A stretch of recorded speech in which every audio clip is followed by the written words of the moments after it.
опитват да захранват с подавания. Марко Дуганчич. Той пък също ще бъде доста активен, стремеж си да извлече централните бранители от техните зони. Сола.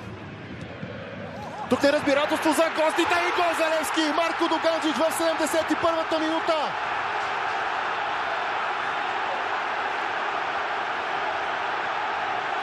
Какъв момент само за хърватския футболист да отбележи своя първи гол с синята фанелка. Гол, който може да означава много, гол, който може да означава титла. А Хулио Веласкес за пореден път взима най-точното решение с смените.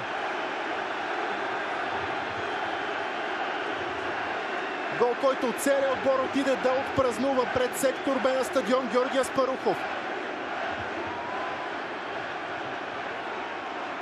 Гол обаче, до който трудно може да се стигне, ако не бяха разсеяните действия в отбрана на ЦСКА 1948.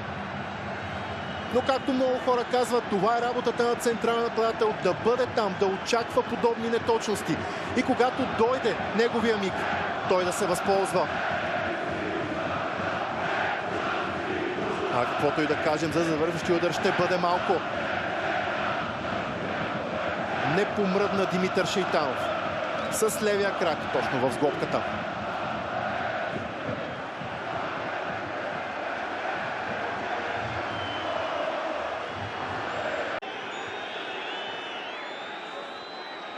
Топката отива в Светослав Вуцов.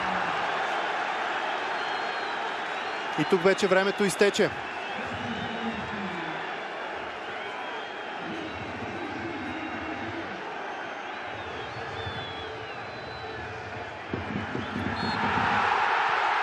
И това е последния съдийски сигнал.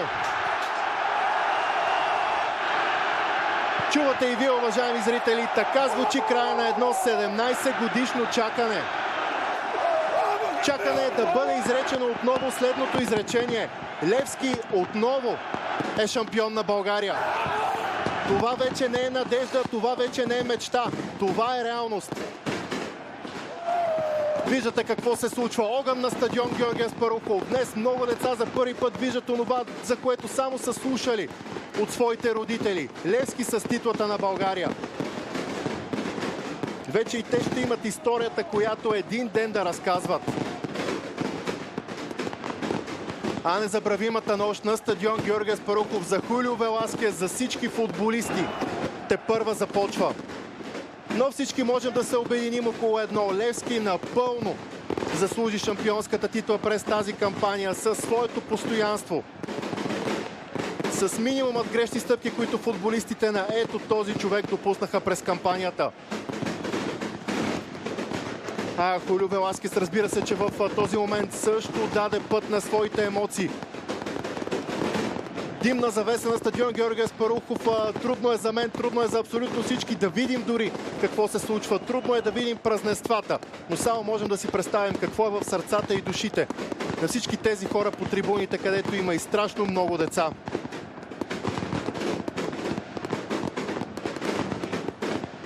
Марко Дуганчич се казва героя за Левски, човека, който отбеляза шампионския гол срещу ЦСКА 1948. Дали Хулио Веласкес си е представил, че когато дойде преди година и половина в Левски, вече ще е успял да качи сините на върха в България.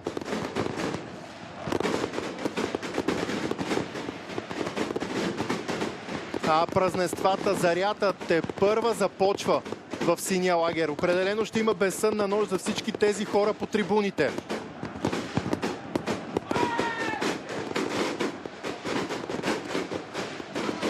А тези кадри, уважаеми зрители, струват много повече от 1000 думи.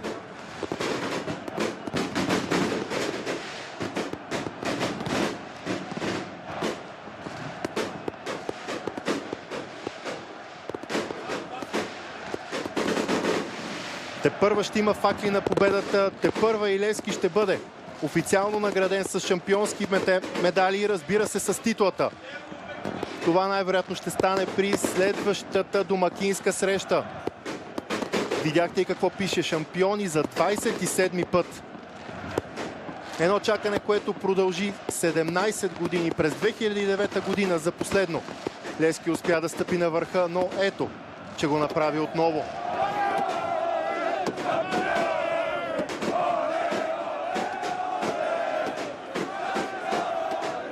Ето ги хората, благодарение на които всичко това стана реалност.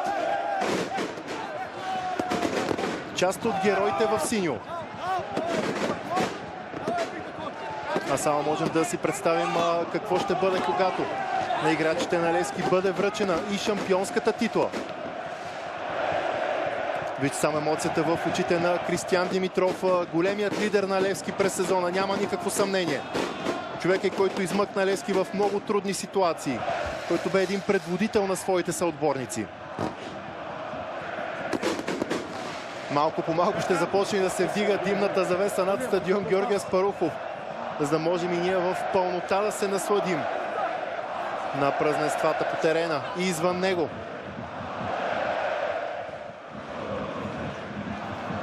Да, разбира се, уважаеми зрители, в този момент може да се каже много. Но защо да говорим, когато можем просто да слушаме и да гледаме? Затова, уважаеми зрители, оставяме ви да се насладите на синята радост, където празникът тепърва започва.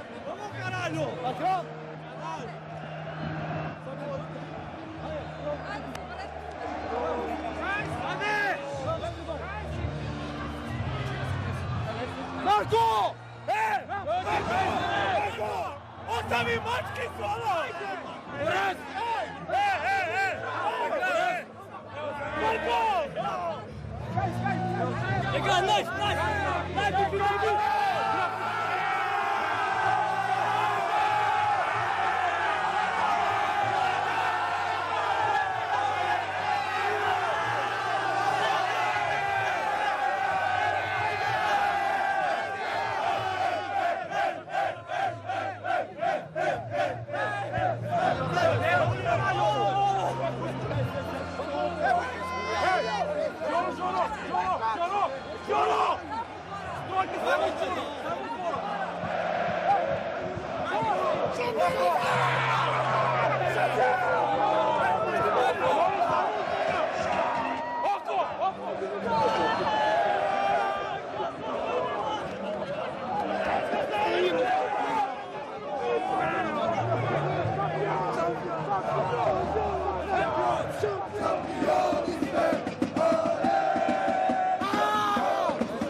Okay,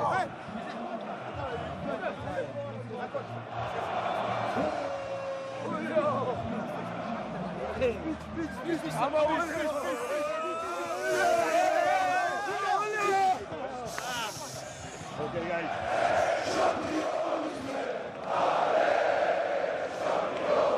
Therefore, okay, the commitment from the first day. The last season, not only this season, okay, the last season, they overcome the different difficulties. And this season, and everyone from the first day think this is possible. And remember, today is possible.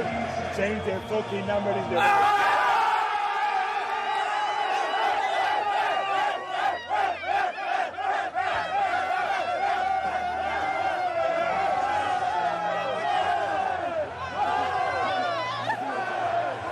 Tomorrow training, guys!